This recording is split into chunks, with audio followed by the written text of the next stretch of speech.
Hey, Pastor Steve Waldron here, New Life Pentecostal Church, Albany, Georgia. We're going to look today at the sin of bearing false witness. The sin, this is the 9th commandment, and this is going on so much in the United States of America. It's like people can falsely accuse people just almost willy-nilly. So here's what it says. This is what it says in Exodus chapter 20, beginning at verse 16 in our King James Bible. It says, "Thou shalt not bear false witness against thy neighbor. Thou shalt not bear false witness against thy neighbor." Now Jesus, in Luke 10, who's our neighbor? The Samaritan, the man that was beaten, basically saying mankind is our neighbor, So don't bear false witness. This is don't lie. And I see this all the time. And it's kind of become standard fare, these false accusations. That's what bearing false witness is. The people who attacked, threatened, tried to poison Owen's family, called his mother a whore, and bragged about her getting her fired. Those people, that group of people who I had nothing to do with, didn't pay any attention to, how they showed up and started attacking me when I attacked false bears, who seemed like, false bears way over here, acting like shitheads. These guys, insane psychopaths. I don't want to go anywhere near. I'm not going to attack them. I don't want to deal with them.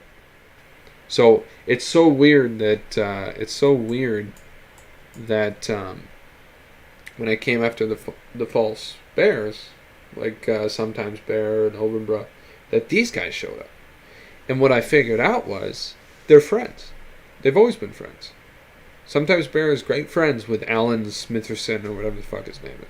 And what happens is when we falsely accuse somebody of something, well, that's a sin. And Satan is the father of lies. He is the one that is a sinner. And so we come under yoke with Satan. And it further blinds us and further takes us from the truth. It's like an old pastor used to say, sin always takes you further than you wanted to go, makes you stay longer than you wanted to stay, and makes you pay more than you wanted to pay.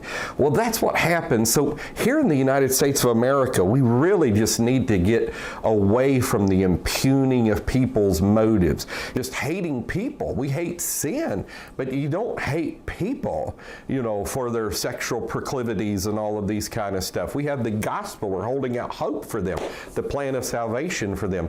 So, these things, are awful, but at the same time, just to falsely accuse somebody, bearing false witness, is an awful thing. The source of offense is a lack of the word of God. It says, "Great peace have they which love thy law, and nothing shall offend them." And so while there's evil in the world, there's evils in the world, and people do and say bad things, and we can't just automatically impugn horrible motives to them, or else two wrongs have never yet made a right. Sometimes Bear is great friends with Alan Smitherson or whatever the fuck his name is. The guy who bragged about getting Owen's mother fired and called her a whore and bragged about trying to poison his kids. Allegedly. Although I have proof, like really obvious proof.